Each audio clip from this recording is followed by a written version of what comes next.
All right, welcome back to the channel. So it looks like David Benavidez is preparing Dmitry Bivol for Canelo Alvarez, and looks like Bivol is also helping David Benavidez prepare David Lemieux for his fight coming up. And this could be a big deal for Dmitry Bivol to train with a guy like David Benavidez. I'm gonna break it down for y'all. Let's talk about it in this video.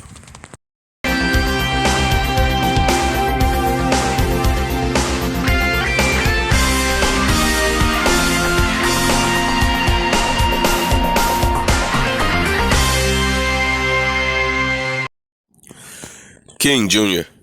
got another video for y'all.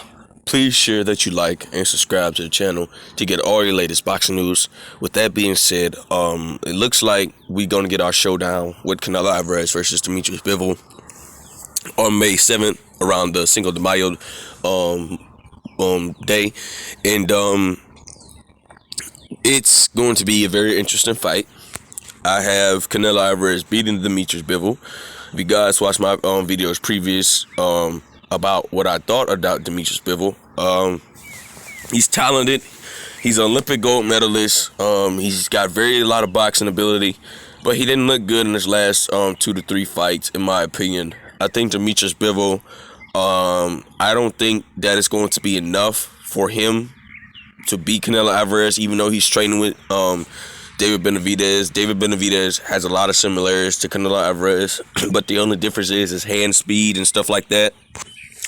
And I feel like that it's going to help him a little bit, but I don't think it's going to help him enough, because Canelo Alvarez is a different type of dude. He's going to apply the pressure. He's going to show you the power, and he's a great counter puncher. Move beautiful from the hips, and all sorts of problems that Canelo Alvarez is going to prevent for Dmitry Bivol. I think that Dmitry Bivol, he's a small, light heavyweight. He's not very big. If you look at David Benavidez and Dmitry Bivol, David Benavidez is clearly the bigger man than Bivol, but Bivol is stocky. I'll give him credit where credit is due. He has very good boxing ability, very good lateral movement, and I think he's going to present some problems for Canelo Alvarez in the fight when it happens. I'm just not a big fan of Bivol, because I don't think he's going to be able to have enough power at the end of the day to keep Canelo Alvarez off of it. But if Bivol looks beautiful, he showed that he has respectable power and stuff like that, I think he could present some problems with Canelo Alvarez. I'm just not that guy on Bivol. But if Canelo Alvarez is successful against Dmitry Bivol, he's likely going to go back down to face Gennady Golovkin, which a lot of people do not want to see this fight.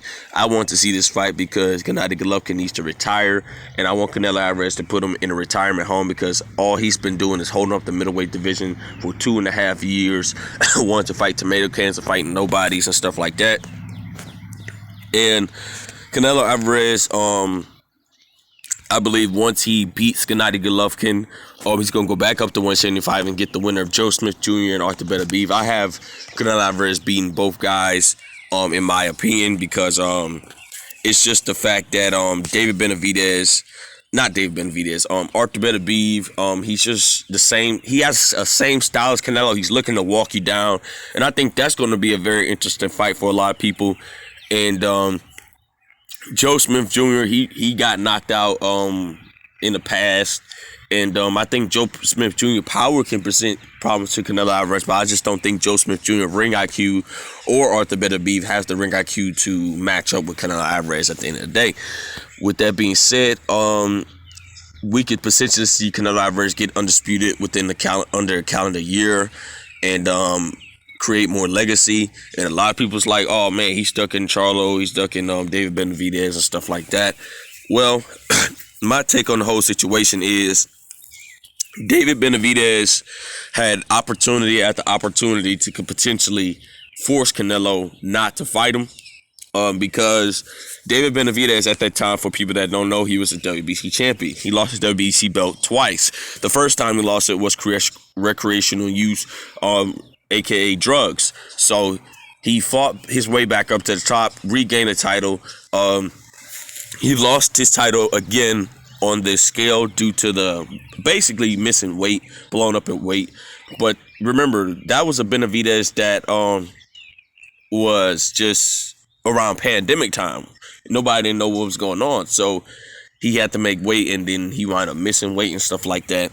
And you guys know the rest of the story. And David Benavidez will not get his opportunity at Canelo Alvarez because he's the WBC mandatory to fight Canelo Alvarez. But Canelo Alvarez seems to me not going to keep those super middleweight belts. I told you guys from the beginning, Canelo Alvarez is looking to go up to 175. Once he beats Dmitry Bivol and Gennady Golovkin, he's looking to make his move at 175.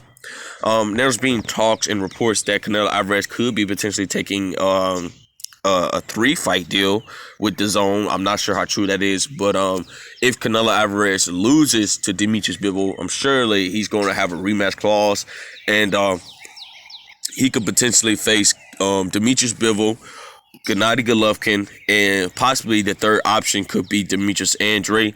I don't think that's ever going to happen. I don't think Canelo Alvarez doesn't want to do business with Demetrius Andre, or anybody wants to do business with Demetrius Andre, because he pulls out the fight and he just do bad business, and he, like I said before, he tarnished his own career. But be expecting Canelo Alvarez versus Dmitry Bivol on May 7th. I can't wait to see the fight. Bivol proved me wrong. You know, if you're really that good of a boxer, if you really think you can outbox Canelo Alvarez and win with the size advantage that you have, prove me wrong. I think Benavidez is going to help you to a certain extent, you know, because Canelo Alvarez has a lot of similarities at Benavidez. They both set up punches. They're both fast. They're both very good counter punchers, and they set up body shots beautifully. And I think Bivol's going to get some help at the end of the day. I think he's going to improve a little bit, but I don't think it's going to improve enough to prepare him for Canelo Alvarez. I mean, it's a great start. You know, just keep training with Benavidez and see what you get out of him. And maybe, who knows, maybe Bivol might be the guy that a lot of people just ain't looking at. But I feel like Arthur Benavidez and Joe Smith Jr. have a bigger opportunity to upset Canelo Alvarez because of the size of those guys. Well, Arthur Benavidez ain't no bigger than Bivol. I think Bivol is much bigger than Arthur Benavidez, but Arthur Benavidez have devastating knockout power. But I just don't think that Bivol is going to have. I'm not going to. Well, the man was in the Olympics and he achieved a lot of things in the Olympics. I'm not going to say he's trash. I'm just saying there's ring IQs for a reason. I just think that Canelo Alvarez ring IQ is on a different level than Demetrius Bivol. And I just think the pressure that Canelo's going to apply with him is going to bust pipes. And I think this is going to be over for Dmitry Bivol at the end of the day. With that being said, guys, it is what it is. Make sure you like, subscribe, and comment. This is your boy King Jr. I'm out of here. Peace.